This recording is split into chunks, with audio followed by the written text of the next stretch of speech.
സന്ദർശനത്തിൽ പോയപ്പോൾ പഠിച്ചതിൻ്റെ കുറച്ചുകൂടി വികസിതമായിട്ടുള്ള രൂപം ലഭിച്ചു. അതെ അതെ. അപ്പോൾ കഥകളിയോട് കുറച്ചുകൂടി അടുത്തു. ഇടയ്ക്ക് എനിക്ക് ഇടയ്ക്കൊന്ന് കയറാനുണ്ട്. എന്താണെന്ന് വെച്ച് കഴിഞ്ഞാൽ കലാലയത്തിൽ നിന്ന് പഠിച്ചത് മോശമായിരുന്നതല്ല, അതൊരു വലിയ പാഠം തന്നെയായിരുന്നു. പക്ഷേ നമ്മുടെ ഓരോ സ്റ്റെപ്പുകളായിരുന്നു അത്. കാരണം ഓരോ സ്ഥലത്തും ഓരോ ഗുരുനാഥന്മാരുടെ കീഴിൽ കലാലയത്തിൽ പഠിച്ചു. അതും വലിയൊരു പാഠമായിരുന്നു. കോട്ടയ്ക്കിൽ നിന്ന് പഠിച്ചത് അതിനേക്കാൾ വലുതായിരുന്നു. കൃഷ്ണാസാറിൻ്റെ അടുത്ത് വന്ന് പഠിച്ചത് അതിനേക്കാൾ വലുതായിരുന്നു. സന്ദർശനത്തിൽ വന്ന് പഠിച്ചതും ഒരു എക്സ്പീരിയൻസ് ആയിരുന്നു. അപ്പോൾ ഓരോ പടവുകളായിരുന്നു. അങ്ങനെയാണ് ഞാൻ കാണുന്നത്. കുറച്ചുകൂടി കഥകളിലൂടെ അടുത്തു. അതെ അതെ. പിന്നെ അപ്പോൾ കഥകളിയിൽ ഉറച്ചു നിൽക്കാൻ തീരുമാനിച്ചോ, അതോ വേറെ ഏതെങ്കിലും വാദ്യത്തിലേക്ക് മാറണമെന്ന് തോന്നുന്നുണ്ടായോ വാദ്യവിഭാഗത്തിലേക്ക്? ഇല്ല, ആ സമയത്തൊന്നും അങ്ങനെ തോന്നിയിട്ടേ ഇല്ല. ഒരു 2011-12 പിന്നെ കലാലയത്തിലേക്ക് വീണ്ടും താൽക്കാലിക അധ്യാപകനായിട്ട് ഇവിടെ വിളിച്ചു. 2-3 വർഷം ഇവിടെ താൽക്കാലിക അധ്യാപകനായിട്ടുണ്ടായി. അങ്ങനെ ആ സമയത്താണ് കുറച്ച് തായമ്പ, കാരണം കഥകളിക്കൂട്ടിൽ മാത്രം, കഥകളിക്കൂട്ട് മോശമായതുകൊണ്ടല്ല, എനിക്ക് ഏറ്റവും ഇഷ്ടപ്പെട്ടതാണ് കഥകളിക്കൂട്ട്. ഞാൻ ഏറ്റവും ആസ്വദിക്കേണ്ടത്. അപ്പോൾ കഥകളിക്കൂട്ട് മാത്രം പോരാ, നമുക്ക് ഒരു സ്വതന്ത്രനായിട്ട് എന്തെങ്കിലും ചെയ്യണമെന്ന് തോന്നി തുടങ്ങിയത് ഒരു 12-13 ആ സമയത്താണ്. അപ്പം ഞാനാണെങ്കിൽ തായമ്പ എന്ന് പറഞ്ഞാൽ മട്ടനാശാൻ്റെ ഒരു വലിയ ഒരു ആരാധകനാണ്. മട്ടനാശാൻ്റെ ഇപ്പോൾ യേശുദാസിൻ്റെ പാട്ട് കേൾക്കാത്തൊരു ദിവസം എന്ന് പറഞ്ഞ പോലെ ഏതൊരു വാദ്യകലാകാരൻ്റെ ജീവിതത്തിൽ മട്ടനാശാൻ്റെ ആത്മാർത്ഥമായിട്ട് വാദ്യകലയെ സമീപിക്കുന്ന ഒരാൾക്ക് മട്ടനാശാൻ്റെ ഒരു കൊട്ട് കാണാത്തൊരു ദിവസം ഉണ്ടാവില്ല. അപ്പോൾ അങ്ങനെ ഞാൻ പലപ്പോഴും ആഗ്രഹിച്ചിട്ടുണ്ട്, ഈ ആദ്യം പറഞ്ഞ പോലെ തന്നെ. കാരണം കൊട്ട് പഠിക്കാൻ വേണ്ടിയിട്ട് ഏത് രീതിയിലും പോകണമെന്ന് വിചാരിച്ചിട്ടുണ്ട്. പലയിടത്തും പോകാൻ സാധിച്ചിട്ടില്ല. അപ്പോൾ എപ്പോഴും പഠിക്കണം എന്നുള്ള ചിന്ത തന്നെയായിരുന്നു കൂടുതൽ.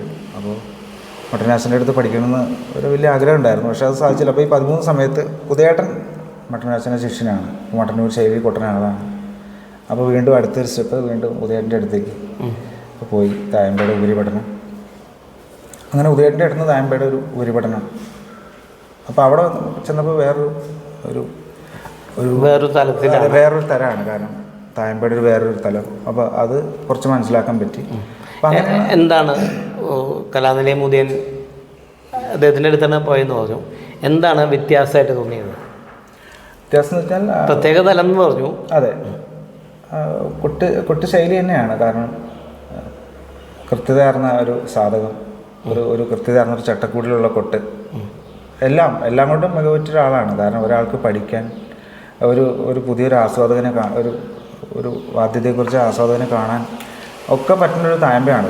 കാരണം അതിൽ കലർപ്പുണ്ടാവില്ല, ചിട്ടയെന്ന് പുറത്തേക്ക് ചലിച്ച് പോവില്ല. ഒരു കൃത്യമായിട്ടുള്ള ചട്ടക്കൂട് അതൊന്നും മാറില്ല. അപ്പോൾ അതിൻ്റെ ഒരു പെർഫെക്ഷൻ, ഒരു ക്ലാരിറ്റി എപ്പോഴും ആ ഒരു കൊട്ടിലുണ്ടാവും ഉദയേട്ടൻ്റെ. അപ്പോൾ അതാണ് ഉദയേട്ടൻ്റെ അടുത്തേക്ക് പോകാൻ കാരണം. പിന്നെ കൃത്യമായിട്ടുള്ള ചട്ടക്കൂട്, മട്ടന്നൂർ ശൈലി എന്ന് പറഞ്ഞൊരു വലിയ ശൈലി തന്നെയാണ്. അതിൻ്റെ ഒരു സൗന്ദര്യം ഉദയേട്ടൻ്റെ കൊട്ടിലുണ്ട്. അങ്ങനെ തായമ്പക രംഗത്ത് വന്നു അല്ലേ? അതെ അതെ. പിന്നെ കുറേശ്ശെ തായമ്പ കൊട്ടാൻ തുടങ്ങി. കഥകളി തന്നെയായിരുന്നു മുഖ്യം. കുറേശ്ശെ തായമ്പ കൊട്ടാൻ തുടങ്ങി.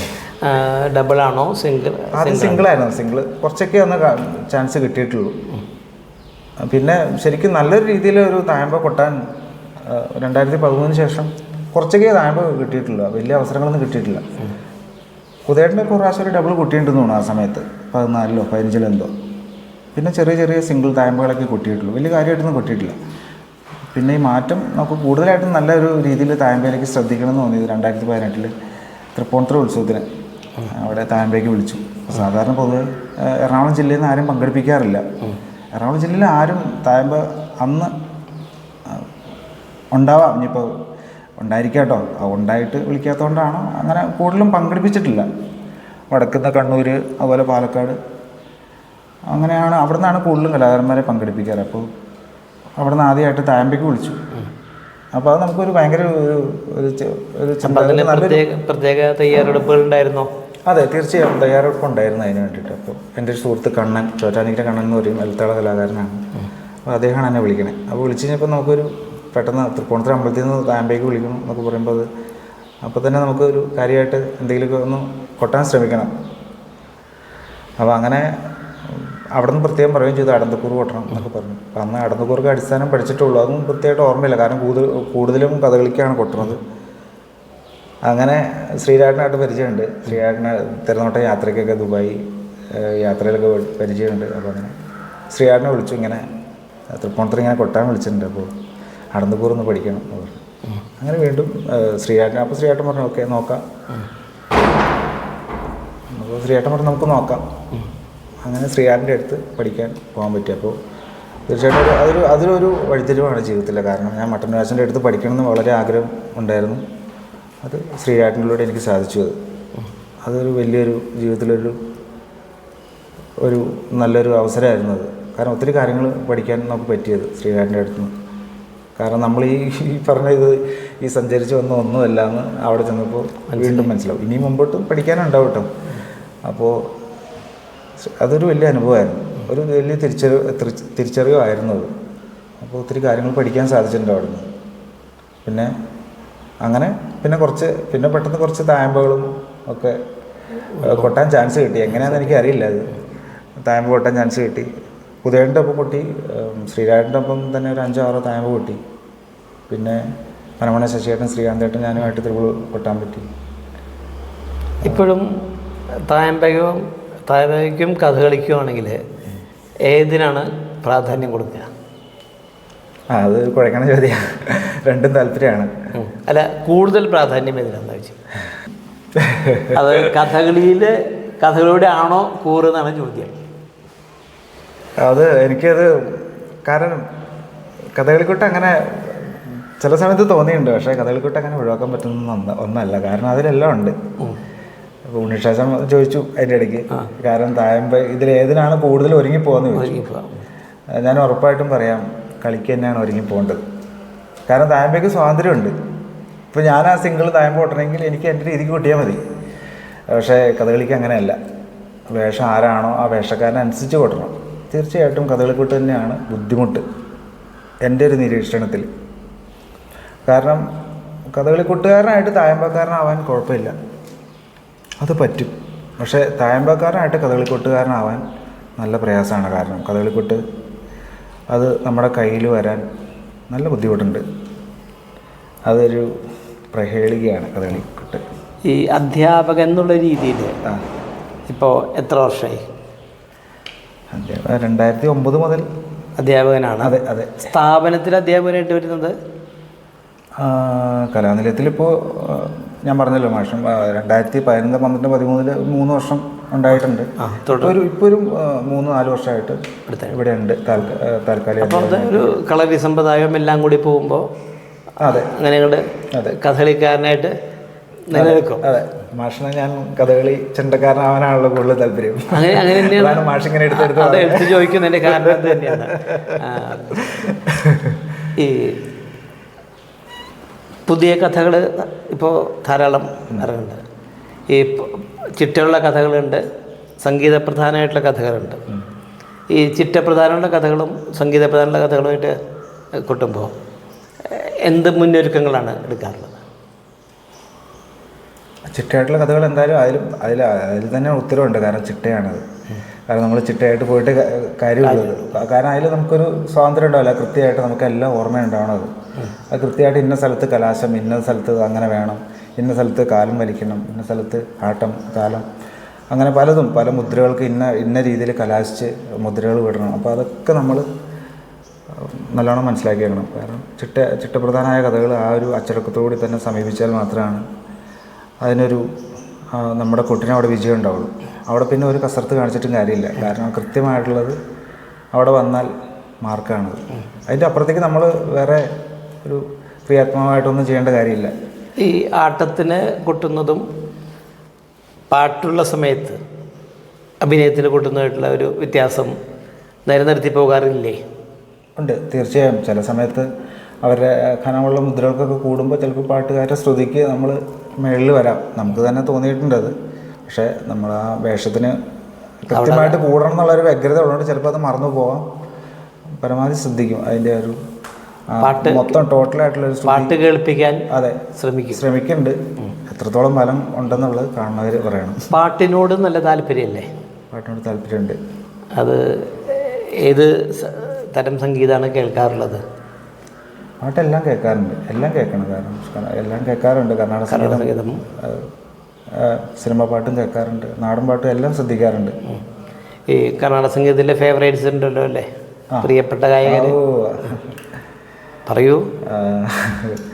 ടി എൻ കൃഷ്ണനുണ്ട്, പിന്നെ എനിക്ക് പി ഉണ്ണികൃഷ്ണൻ്റെ പാട്ട് ഭയങ്കര ഇഷ്ടമാണ്. അപ്പോൾ അത് രണ്ടുപേരും പാടാം.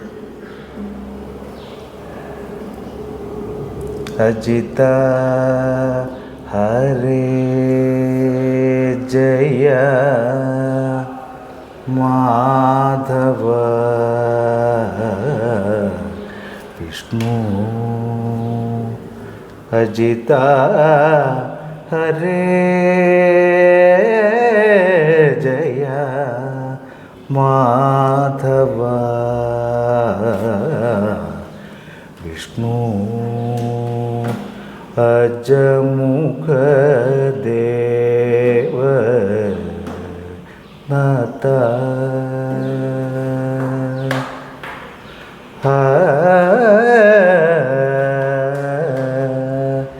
വിജയ സാരഥേ സാധു ദ്വിജനം പറയുന്നു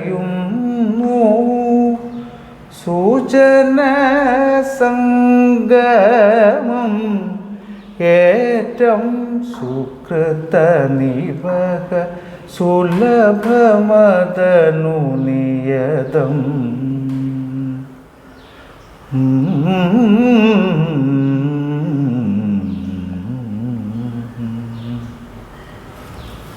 രതീഷിന് പാട്ടിനോട് താല്പര്യം ഉണ്ടാവാനുള്ള ഒരു കാരണം രതീഷിൻ്റെ സഹധർമ്മിണി കഥകളി സംഗീതം പഠിച്ചിട്ടുള്ള സ്ത്രീയാണ്.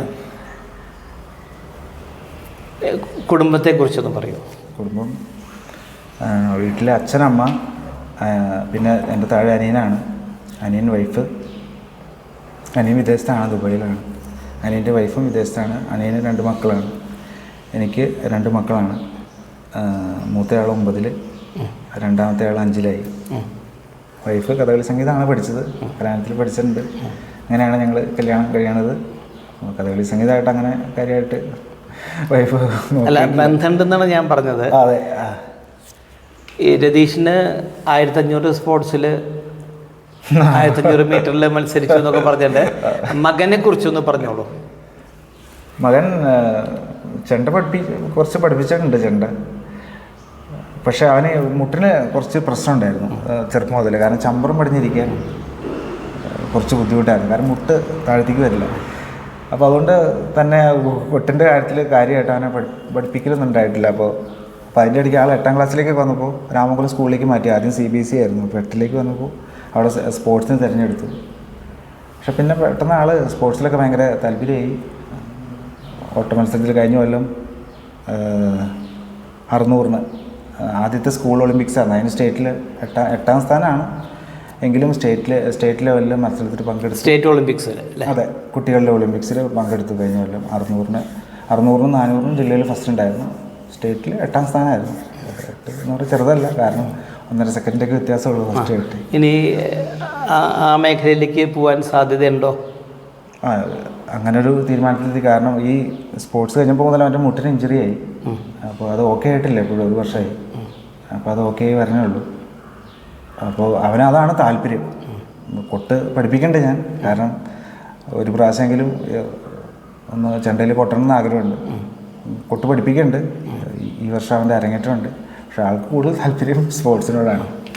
രതീഷിൻ്റെ നാട്ടിൽ ഉത്സവത്തിന് ഇവിടെ ഇല്ലാത്തൊരു മേള സമ്പ്രദായം, അതിനെക്കുറിച്ചൊന്ന് പറഞ്ഞുതരാം.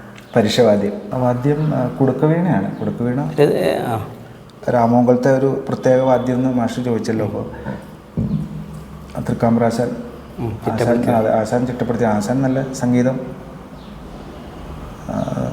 സംഗീതത്തിൽ നല്ല തിമില ചെണ്ടയും കുട്ടിയുണ്ട്. പക്ഷേ സംഗീതത്തിലും ആശാൻ നല്ല പ്രഗത്ഭനായിരുന്നു. ആശാൻ്റെ സോപാന സംഗീതം, അതുപോലെ രാമമംഗലത്ത് ബാണി തന്നെ ഒരു പേര് കേട്ടതാണ്. അവിടുത്തെ ഒരു ശൈലി തന്നെ ഉണ്ടെന്നാണ് ആസ്വാദകരും നിരീക്ഷകരൊക്കെ പറയണത്. അപ്പോൾ അങ്ങനെ ഒരു ശൈലിയുടെ ഉടമയാണ് തൃക്കമ്പരാശൻ. അപ്പോൾ ആശാൻ്റെ ഒരു ആ സംഗീതത്തിൻ്റെ ഒരു ഇതിൽ നിന്നുണ്ടായിട്ടുള്ളതാണ് ഈ കൊടുക്ക് വീണ. അതായത് നമ്മുടെ ചിരട്ട എടുത്ത് അതിൽ തന്ത്രികളൊക്കെ ആയിട്ട് നമ്മുടെ വയലിനൊക്കെ പോലെ ആശാൻ അത് ഓരോ രാഗത്തിലുള്ള കച്ചേരികളൊക്കെ വായിക്കാറുണ്ട്. ഇപ്പം അത് ആശാൻ്റെ കാലശേഷം അദ്ദേഹത്തിൻ്റെ മരുമകൻ്റെ സ്ഥാനത്തുള്ള ആളാണ് ഊരവന രാജേന്ദ്രൻ. അദ്ദേഹം കൈകാര്യം ചെയ്യാറുണ്ട്.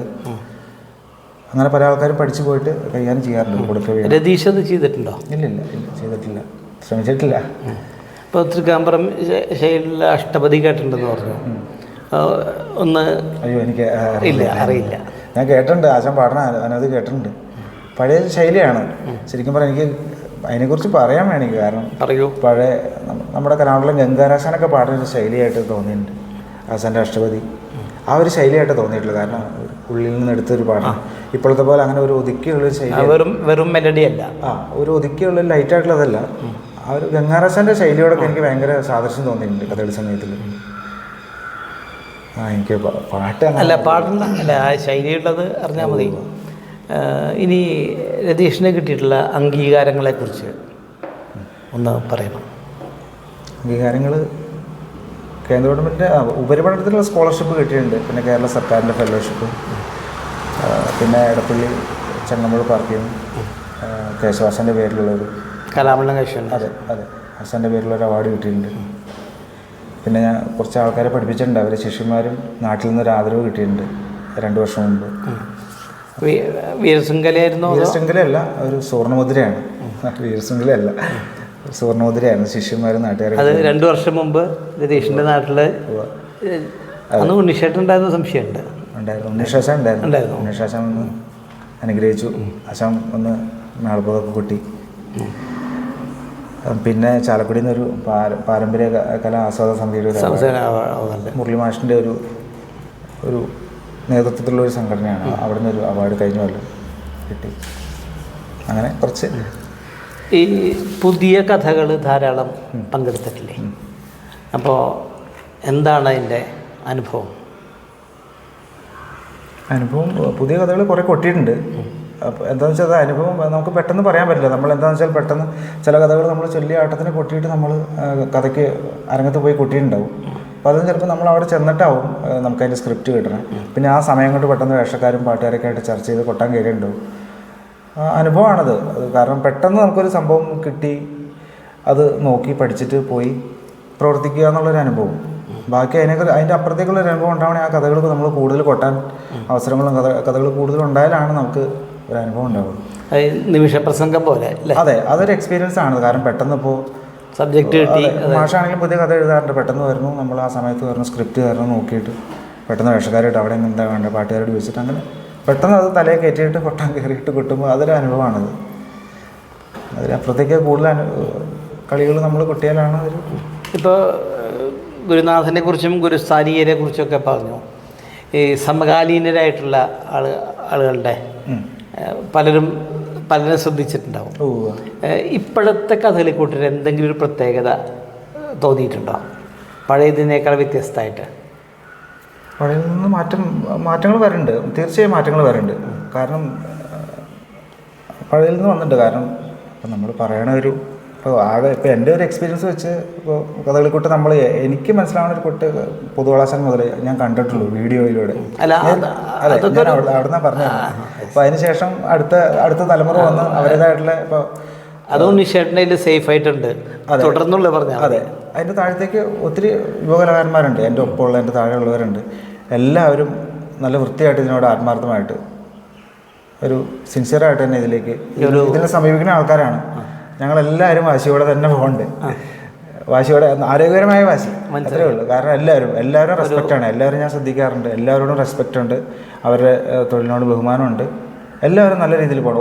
ഒത്തിരി ആൾക്കാരുണ്ട്, പേരെടുത്ത് പറയണമെന്നില്ല. കലാമണ്ഡലത്തിൽ നിന്ന് ഇഷ്ടംപോലെ ആളുണ്ട്. വേണുണ്ട്, രവിയുണ്ട്, രവിശങ്കറുണ്ട്, ശ്രീഹരി, താഴത്തേക്ക് സുധീഷ്, ശ്രീരാജ്, എല്ലാവരും നല്ല രീതിയിൽ കൊട്ടുന്നവരുണ്ട്. കോട്ടയ്ക്കിൽ നിന്നുണ്ട്, കോട്ടയ്ക്കിൽ നിന്ന് മനീഷുണ്ട്, സദനത്തിൽ നിന്ന് ജിതിനുണ്ട്, മാർഗിൽ നിന്ന് കൃഷ്ണകുമാറുണ്ട്. നമ്മുടെ കനാലത്തിൽ നിന്നാണെങ്കിലും താഴത്തുനിന്ന് എൻ്റെ താഴെ ദീപക്, കൃഷ്ണകുമാർ, പുതിയ ആൾക്കാർ അഖിലുണ്ട്. എല്ലാവരും കാരണം യുവകലാകാരന്മാരെല്ലാവരും കുറച്ചുകൂടി പ്രൊഫഷണലാണ്. മുമ്പുള്ളൊരു പ്രൊഫഷണലായിരുന്നു. അത് അതിനോട് നീതി വളർത്താൻ ശ്രമിക്കുന്നുണ്ട്. മുമ്പുള്ളൊരു പ്രൊഫഷണലാണ്, പക്ഷെ കുറച്ച് കോംപ്രമൈസിങ് ആയിരുന്നു. ഇപ്പോഴത്തെ തലമുറയ്ക്ക് അതിൻ്റെ ആവശ്യമില്ല. അതാണ് എനിക്ക് മനസ്സിലായില്ല കോംപ്രമൈസ് ഉദ്ദേശിച്ചത്. അല്ല, ചില വിധേയത്വങ്ങൾക്ക് വിധേയരാവാറുണ്ട്. നമ്മുടെ ഇപ്പോഴത്തെ തലമുറയ്ക്ക് അതില്ല, അത് ആവശ്യമില്ല. വിധേയത്വം എന്നുള്ള വാക്കിനോട് എനിക്ക് യോജിപ്പില്ല. കാരണം ചിലതിന് നമ്മൾ അതിനോട് പൊരുത്തപ്പെട്ട് പോയേ തീരുള്ളൂ. വിധേയത്വം എനിക്ക് ഉൾക്കൊള്ളാൻ പറ്റില്ല. വിധേയത്വം അല്ല അത്. കാരണം അത് എല്ലാവരും ഇതിൻ്റെ ഞാൻ വലുത് നീ ഇയാൾ വലുതെന്നുള്ള രീതിയിൽ മാറി എല്ലാവരും ഒരേപോലെ പോയാൽ, കാരണം ഇതൊരു സംഘകലയാണ് കഥ. ആർക്കും ഒറ്റ ഇതായിട്ട് ഏകനായിട്ട് നിന്ന് വിജയിപ്പിക്കാൻ പറ്റില്ല. എല്ലാം കൂടി ഇങ്ങോട്ട് കണക്ട് ചെയ്തിട്ടുള്ളതാണ്. അപ്പോൾ എന്തായാലും അങ്ങനെ കൈകോർത്ത് പോയാൽ മാത്രമേ ഇത് വിജയിക്കുള്ളൂ. അപ്പോൾ പഴയ ഗുരുനാഥന്മാരെല്ലാവരും കൃത്യമായിട്ട് അവരുടേതായ രീതിയിൽ അവർ മികച്ച സംഭാവനകൾ ചെയ്തിട്ടുണ്ട്. പുതിയ തലമുറ ചെയ്യാൻ ശ്രമിക്കുന്നുണ്ട്. അത് വിജയിക്കണ്ടോ എന്നുള്ളത് പഴയ ആചാര്യന്മാർ കണ്ട് വിലയിരുത്തുക തന്നെ വേണം. രതീഷിന് ശിഷ്യന്മാരാരൊക്കെയാണ്? ശിഷ്യന്മാർ ആയി തുടങ്ങിയോ? ശിഷ്യന്മാരുണ്ട്. ഇപ്പോൾ നാട്ടിലാണെങ്കിൽ മേളത്തിൻ്റെ ശിഷ്യന്മാർ കുറച്ച് പേരുണ്ട്. അത് നേരത്തെ പറഞ്ഞു, ആദ്യം പറഞ്ഞല്ലോ, കഥകളിക്കൂട്ടിലുണ്ട്. സ്ഥാപന സംബന്ധമായിട്ട്. ഇപ്പോൾ ഞാൻ ആദ്യം ഇവിടെ പഠിപ്പിക്കുമ്പോൾ ഉള്ളതാണ് അഖിൽ. അതുപോലെ വിനായകുണ്ട്, ദീപക്ക് ശിഷ്യനില്ലാന്നുള്ളൂ, എന്നാലും ശിഷ്യൻ. അതെ. പിന്നെ അഖിലുണ്ട്, കലാലയത്തിൽ നിന്ന് കഥകളിക്കൂട്ട് ഇവരൊക്കെയാണ്. പിന്നെ ഇപ്പോൾ പുതിയതായിട്ട് വന്ന കുട്ടികളുണ്ട്. ഇത്രയൊക്കെയുള്ളൂ. കഥകളിയുടെ കുറച്ചുകൂടി ഒരു സുവർണകാലം എന്നല്ലേ തോന്നുന്നത്? കുറച്ച് നല്ല കാലം എന്നല്ലേ തോന്നുന്നത്? ഇപ്പോൾ കഥകളിക്ക് നല്ല കാലമാണത്. നല്ല കാലം എന്ന് വെച്ച് കഴിഞ്ഞാൽ ആചാര്യന്മാരായിട്ടുള്ള ഞങ്ങൾക്ക് മുകളിലേക്കുള്ള ആചാര്യന്മാരൊക്കെ നല്ല രീതിയിൽ കാര്യങ്ങൾ ചെയ്തിട്ടുണ്ട് അവർ. പക്ഷെ അതൊക്കെ അവർക്ക് അത്രയും അവസരങ്ങൾ കിട്ടിയിട്ടുണ്ട്. പക്ഷെ അത് ആൾക്കാരിലേക്ക് കൂടുതൽ എത്തിയിട്ടുണ്ടാവില്ല. ഇപ്പോൾ ഒരു ചെണ്ട കലാകാരൻ ഒരു കഥകളിക്കൊട്ടിലൊരു നല്ലൊരു പ്രകടനം എന്ന് പറഞ്ഞാൽ ഒരു വേർപാടിന് കൊട്ടലോ അല്ലെങ്കിൽ ഒരു ക്രിമിരവും ധർമ്മോദർക്ക് കൊട്ടലോ. അപ്പോൾ അവരൊക്കെ നല്ല രീതിയിൽ ചെയ്തത് അന്നത്തെ കാലത്തുള്ളതൊന്നും ഒരു വീഡിയോയോ ഈ നവമാധ്യമങ്ങളൊന്നും ഉണ്ടായിട്ടില്ല. അപ്പോൾ അങ്ങനത്തെ ഒരു കുറവ് അവർക്ക് കിട്ടിയിട്ടുണ്ടാവും. കുറച്ചുകൂടി എക്സ്പോസർ നമുക്ക് കിട്ടിയിട്ടുണ്ട്. അതെ. ഇപ്പോൾ ഒന്ന് ഞൊടിച്ചു കഴിഞ്ഞാൽ ഇപ്പോൾ ഒരു ഉത്ഭവം പണ്ടാണെങ്കിൽ, ഇപ്പോൾ ഞാൻ പഠിക്കുന്ന സമയത്തത്തെ എൻ്റെ ഒരു ഓർമ്മ 98-ലാണ്, ഒത്തിരി വർഷം മുമ്പല്ല. അന്നാണെങ്കിൽ ഒരു ഉത്ഭവം കൊട്ടണമെന്നുണ്ടെങ്കിൽ നമ്മൾ ഏതോ ഒരു ക്ലബിൻ്റെ കളിക്കുന്നുണ്ടാവുള്ളൂ ഉത്ഭവം വർഷക്കാലത്ത്. അപ്പോൾ എന്തെങ്കിലും ഒരു ഉത്ഭവം ഉണ്ടായത് നോക്കി നമ്മളത് ആലോചിച്ച് പഠിച്ചിട്ട് വേണമായിരുന്നു പോകാൻ. ഇപ്പം അങ്ങനെയല്ല. ഇപ്പോൾ ഒരു ഉത്ഭവം കൊട്ടണമെന്നുണ്ടെങ്കിൽ അത് യൂട്യൂബിലുണ്ടാവും. ഏതെങ്കിലും സീനിയറായിട്ടുള്ള കലാകാരന്മാർ കൊട്ടിയതിൻ്റെ വീഡിയോ ഉണ്ടാവും. അത് കുട്ടികൾക്ക് റെഫർ ചെയ്യാം, പഠിക്കാം, നോക്കി പഠിച്ച് അരങ്ങത്തേക്ക് പോകാനുള്ള. അപ്പോൾ പുതിയ മാധ്യമങ്ങൾ കൂടുതൽ ഉപയോഗിക്കാനുള്ള അവസരങ്ങൾ യുവ കലാകാരന്മാർക്കുണ്ട്. അത് വലിയ കാര്യമാണത്. കാരണം അവർക്ക് നോക്കി പല ശൈലിയിലുള്ള പഠിക്കാം, പല പ്രാവശ്യം നോക്കി കണ്ട് പഠിക്കാം. അതൊരു വലിയൊരു പഴയ ആൾക്കാരെക്കാളും കുറച്ചുകൂടി ഭാഗ്യം. അതെ നിങ്ങൾക്കുണ്ട്. പക്ഷെ അവർ ചെയ്തു വെച്ചതിൻ്റെ ആണത്. അതെ, നമ്മൾ അത് അനുഭവിക്കണത്. അത് തീർച്ചയായിട്ടും അവരെ മറക്കാതിരിക്കാൻ പറ്റില്ല. അവരാണ് അതിൻ്റെ കാരണക്കാർ. വിദേശ യാത്രകൾ ഉണ്ടായിട്ടുണ്ടല്ലോ? ഉണ്ട് മാഷേ. കുറച്ച് യാത്രകൾ നമുക്ക് കിട്ടിയിട്ടുണ്ട്. ആദ്യമായിട്ട് ഞാൻ പോണത് 23 വയസ്സിലാണ്. ജർമ്മനിയാണ് പോണത്, ബെർലിൻ എന്ന് പറഞ്ഞ സ്ഥലം. അത് കഥകളി ആയിരുന്നില്ല, നമ്മുടെ ഇന്ത്യയിലുള്ള എല്ലാ ഓരോ കലാരൂപങ്ങളെല്ലാം കൂടി മിക്സ് ചെയ്തൊരു ഫ്യൂഷൻ പോലെ. നമ്മുടെ ഷൊർണൂർ കലാമണ്ഡലത്തിനടുത്തുള്ള കലാതരംഗിണി, അവിടുത്തെ ഗോപാലകൃഷ്ണൻ, കലാമണ്ഡലം ഗോപാലകൃഷ്ണൻ, അദ്ദേഹത്തിൻ്റെ കൂടെയായിരുന്നു യാത്ര പോയത്. പിന്നെ അമേരിക്ക പോയിട്ടുണ്ട്, കാനഡ പോയിട്ടുണ്ട്, ദുബായ് പിന്നെ തിരനോട്ടം, ദുബായ്, അബുദാബി. അവിടുത്തെ ഓഡിയൻസ് ഇവിടത്തേക്കാൾ കുറച്ചുകൂടി വ്യത്യാസം ഇല്ലേ? തീർച്ചയായും ഉണ്ട്. അമേരിക്കയിലൊക്കെ ആകുമ്പോൾ അവർക്ക് എക്സൈറ്റ്മെൻറ്റ് കൂടും. പിന്നെ ദുബായിലാകുമ്പോൾ എന്താ വെച്ചാൽ നാട്ടിൽ നിന്ന് വന്ന ആൾക്കാർ, അവർക്ക് ഈ പെർഫോമൻസ് കാണുന്നേക്കാൾ കൂടുതൽ നൊസ്റ്റാൾജിയാണ്. നമ്മുടെ നാട്ടിൽ നിന്ന് കാണുന്നതിനേക്കാളും ഒരു ഭയങ്കര അവർക്ക് അവരതിനെ ഉൾക്കൊള്ളുന്നത് കുറച്ചുകൂടി വികാരം കൂടുതലായിരിക്കും അവർക്ക് കാണുന്നത്. കാരണം നാട്ടിൽ നിന്ന് വിട്ടു നിന്നിട്ടുള്ള കാഴ്ചയാണല്ലോ. ഒരു കഥകളി ചെണ്ടക്കാരൻ എന്നുള്ള രീതിയിൽ, അല്ലെങ്കിൽ ഒരു വാദ്യ കലാകാരൻ എന്നുള്ള രീതിയിൽ ഇന്ന കഥ കൊട്ടണമെന്നോ അല്ലെങ്കിൽ ഇന്ന വേഷക്കാരന് വേണ്ടി കൊട്ടണമെന്നോ വളരെ ആഗ്രഹമായിട്ട് തോന്നിയിട്ടുണ്ടോ?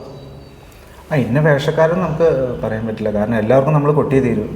കാരണം ഓരോരുത്തരും ഓരോ ശൈലിയാണ്. നല്ലൊരു ഡ്രീം ഉണ്ടാവില്ലേ, ഇന്നാളുടെ വേഷത്തിലൊന്ന് കുട്ടിയാൽ കൊള്ളായിരുന്നു? അങ്ങനെ ആ രീതിക്ക് ഞാൻ ചിന്തിച്ചിട്ടില്ല. എല്ലാവരും വേഷത്തിന് കൊട്ടാനാണ് ശ്രമിക്കാറ്. കാരണം ആർക്കും അവർക്ക് രസമായിട്ടുള്ള രീതിയിൽ കൊട്ടാൻ ശ്രമിക്കുക. കാരണം ഒരാൾക്ക് മാത്രം സ്ഥിരം കൊട്ടുക എന്ന് പറയുമ്പോൾ ആ ഒരു ശൈലിയിലേക്ക് പോകാൻ സാധ്യതയുണ്ട് നമ്മുടെ കൊട്ട്. ഒരാൾക്ക് മാത്രമല്ല ഉദ്ദേശിച്ചത്, ഏതെങ്കിലും ഒരു പ്രത്യേക വ്യക്തിക്ക്, വ്യക്തിയുടെ വേഷത്തിന്, അല്ലെങ്കിൽ ഒരു പ്രത്യേക വേഷത്തിന്. പ്രത്യേക വേഷത്തിനാണെങ്കിൽ പറയാം. കാരണം ഒരു വ്യക്തിക്ക് നിന്ന് എടുത്തു പറഞ്ഞാൽ, കാരണം എല്ലാവരെയും കൊട്ടാനാണ് നമ്മൾ ശ്രമിക്കുന്നത്. ഒരു വേഷം എനിക്ക് ഏറ്റവും കൂടുതൽ താല്പര്യം തോന്നിയിട്ടുള്ള നളചരിതം. കാരണം ചിട്ടയ കഥകൾ പോലെയല്ല. ഏത് ദിവസം? 2-ാം ദിവസം, 2, അതുപോലെ 4, 4-ാം ദിവസം അതൊക്കെ കൊട്ടാനാണ്. കാരണം അത് നമ്മൾ കുറേ അവസരങ്ങൾ കിട്ടി നമുക്ക് തെളിയിക്കേണ്ട ഒരു ഭാഗമാണ്. കാരണം നമ്മുടെ സീനിയറായിട്ടുള്ള ആചാര്യന്മാർ നല്ല രീതിയിൽ പെർഫോം ചെയ്ത് വെച്ചിട്ടുണ്ട്. അതൊക്കെ കാണുമ്പോൾ അതുപോലെ നമുക്ക് ചെയ്യണമെന്ന് തോന്നിയിട്ടുണ്ട്. നളചരിതം, അതുപോലെ കൃമിരവും ധർമ്മപുത്രി. കാരണം അതൊക്കെ ശബ്ദത്തിൻ്റെ നല്ല ശബ്ദം കുറച്ച് നമ്മൾ പ്രയോഗിക്കേണ്ട ഒത്തിരി പരിചയം കിട്ടേണ്ട കഥകളാണ്. നളചരിതമാണ് കൂടുതലും അങ്ങനെ കൊട്ടണമെന്ന് തോന്നിയിട്ടുള്ളത്. അല്ല, തായമ്പകയിലാണെങ്കിൽ തായമ്പക ഒറ്റയ്ക്ക് കൊട്ടുന്നതാണോ അതോ കൂടെ കൊട്ടുന്നതാണോ, ഏതാണ് കൂടുതൽ? തായമ്പ സിംഗിൾ തായമ്പ അത് രസമാണത്. നമ്മൾ ആരും പ്രത്യേകിച്ച് കൺവിൻസ് ചെയ്യേണ്ട, ഒന്നും ചെയ്യേണ്ട, നമ്മുടെ പെർഫോമൻസ് ചെയ്താൽ മതി. പക്ഷേ ഡബിൾ തായമ്പയാണ് നമുക്ക് ഒരു സന്തോഷം. കാരണം നമുക്ക് കൊട്ടിത്തരുന്ന ഫോളോ ചെയ്യാൻ പറ്റും. എനിക്കങ്ങനെ ഞാൻ തായമ്പയിൽ അങ്ങനെ ഒത്തിരി ആൾക്കാരുടെ കൂടെ ഒന്നും കൊട്ടിയിട്ടില്ല. തായമ്പയിൽ ഞാൻ പുതിയ ആളാണ്. പക്ഷെ എന്നാലും എനിക്ക് ഏറ്റവും കൂടുതൽ താല്പര്യം തോന്നിയിട്ടുള്ള ശ്രീരാട്ടിൻ്റെ ഒപ്പം കൊട്ടാനാണ്. എവിടെയോ ഒരു കണക്ഷൻ ഉണ്ട്. അദ്ദേഹം കൊട്ടനെ അത്രയൊന്നും എനിക്ക് ഫോളോ ചെയ്യാൻ പറ്റില്ല, ആ അളവിൽ കൊട്ടാനും പറ്റില്ല. പക്ഷേ അദ്ദേഹം പറഞ്ഞാൽ എന്താണെന്ന് എനിക്ക് മനസ്സിലാവാറുണ്ട്. അപ്പോൾ അങ്ങനെ ശ്രീരാട്ടിൻ്റെ കൂടെ കൊട്ടാനാണ് കൂടുതൽ. പിന്നെ ഉദയേട്ടൻ്റെ കൂടെ അങ്ങനെ എനിക്കിപ്പോൾ പറയാൻ പറ്റില്ല. കാരണം അവരുടെ കൂടെയൊക്കെ ഞാൻ കൊട്ടിയിട്ടുള്ളൂ. അധികം വേറെ ആരെയും കൂടെ കൊട്ടിയിട്ടില്ല. രതീഷ് സംതൃപ്തനാണ് തീർച്ചയായും, ഒരു കലാകാരൻ എന്നുള്ള രീതിയിൽ. തീർച്ചയായും. അപ്പോൾ ആഗ്രഹങ്ങൾ ഇല്ലാന്നാ പറഞ്ഞേ, ഉണ്ടെങ്കിൽ അതൊക്കെ നടക്കാനുള്ള ഇടവരട്ടെ. അല്ല, ആഗ്രഹങ്ങളില്ലാന്നല്ല, ആഗ്രഹങ്ങളുണ്ട്. നല്ല രീതിയിൽ മുന്നോട്ട് പോകണം. നല്ല രീതിയിൽ എന്ന് വെച്ച് കഴിഞ്ഞാൽ കുറച്ചുകൂടി നമ്മുടെ നല്ല രീതിയിലുള്ള നമ്മുടെ പ്രകടനം ആൾക്കാരുടെ മുമ്പിലേക്ക് എത്തിക്കണം. അതുമാത്രമാണ് ആഗ്രഹം. ബാക്കിയെല്ലാം പുറകെ വന്നോളൂ. ഇപ്പോൾ രതീഷിനെ കുറിച്ച് കുറച്ച് കാര്യങ്ങൾ മനസ്സിലാക്കാൻ സാധിച്ചു. അത് മതി, കലാകാരനെ മനസ്സിലാക്കാൻ തന്നെ ധാരാളമാണ്. രതീഷിന് ഭാവിയിൽ കുറച്ചുകൂടി ശോഭനമായ മാർഗങ്ങളുണ്ടാകട്ടെ എന്ന് ആശംസിക്കുന്നു. എനിക്ക് സന്തോഷം. കാരണം മാഷ് എനിക്ക് കലാലയത്തിൽ വന്ന് പഠിച്ച മുതലുള്ള ബന്ധമാണ് മാഷ്. കാരണം മാഷ് ഒത്തിരി ആട്ടക്കഥകൾ എഴുതിയിട്ടുള്ള ആളാണ്. ഒത്തിരി പുതിയ കഥകൾ എഴുതിയിട്ടുണ്ട്. അപ്പോൾ നമുക്ക് കലാകാരന്മാർക്കും നമുക്കും ഒത്തിരി അവസരങ്ങൾ മാഷ് തന്നിട്ടുണ്ട്. അതുപോലെ മാഷൊരു കോളേജ് അധ്യാപകനാണ്. അപ്പോൾ ഒരു മികച്ചൊരു ആസ്വാദകനാണ്. കാരണം ഇരിയാലക്കുട ക്ലബ്ബുമായിട്ട് ബന്ധപ്പെട്ടും കലാനിലയൊക്കെയായിട്ട് ബന്ധപ്പെട്ടും അങ്ങനെ ഈ കഥകളിയായിട്ട് നല്ല രീതിയിൽ നിൽക്കുന്ന ഒരാളാണ്. അപ്പോൾ തീർച്ചയായിട്ടും മാഷ് തന്നെ ഇൻ്റർവ്യൂ ചെയ്യാൻ വന്നത് ഏറ്റവും മാനസികമായിട്ട് അടുപ്പമുള്ള ഒരാൾ. അതിന് എനിക്ക് ഏറ്റവും വലിയ സന്തോഷം. അതുപോലെ ഈ ഇൻ്റർവ്യൂ കാരണം ഞാൻ ഏറ്റവും ബഹുമാനിക്കുന്ന ഉണ്ണീഷ് ആശാനാണ് ഇതിൻ്റെ ഒരു യൂട്യൂബ് ചാനൽ. തീർച്ചയായും ആശാനോടെ എൻ്റെ സ്നേഹവും ബഹുമാനവും അറിയിക്കുന്നു. നന്ദി, നമസ്കാരം. അല്ല, അത് തീർച്ചയായിട്ടും അത് വലിയൊരു അറ്റംപ്റ്റാണ്. ഇതിനു മുമ്പ് ഉണ്ടായിട്ടുണ്ടോയെന്ന് എനിക്ക് ഒരു ഉറപ്പില്ല.